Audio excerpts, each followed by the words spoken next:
సాధారణంగా ఇక్కడ ఒక పండు మాత్రమే పండిస్తారు, కానీ ఈ FL77 ఉపయోగించిన తర్వాత అది ఎక్కువగా పండుతుంది. సాధారణంగా 50 పండ్లు మాత్రమే పండుతాయి.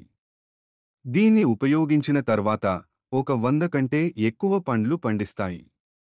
ప్రారంభంలో అన్ని ఆకులు పసుపు రంగులో ఉన్నాయి. ఇప్పుడు అవి చాలా పచ్చగా ఉన్నాయి.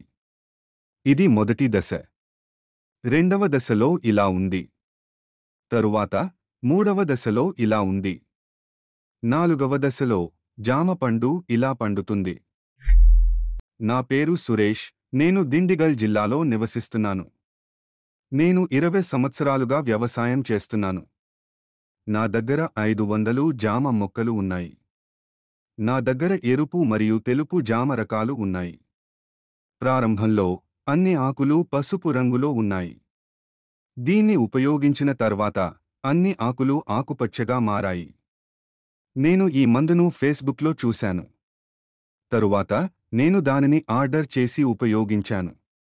నాటిన 15 రోజుల తర్వాత మొక్కలకు ఒకసారి నీళ్లు పోసిన తర్వాత చెట్టుకు 50 మిల్లీ చొప్పున వేర్ల వద్ద ఉపయోగించాను.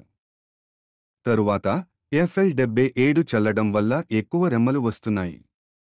మొక్క సరిగ్గా పెరగలేదు, కానీ దీన్ని ఉపయోగించిన తర్వాత అది పచ్చగా మారుతోంది మరియు మొక్క బాగా పెరుగుతోంది.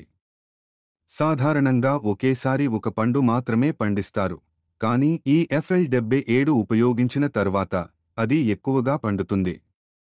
సాధారణంగా ఇది 50 పండ్లు మాత్రమే పండిస్తుంది. దీన్ని ఉపయోగించిన తర్వాత అది ఒక 100 కంటే ఎక్కువ పండ్లను పండిస్తుంది. నేను ప్రతి 15 రోజులకు ఒకసారి అభిమాన్ మరియు FL77ను ఒకసారి వాడుతున్నాను. ఫలితం చాలా బాగుంది. దీనివల్ల నాకు ఎక్కువ లాభం వస్తోంది.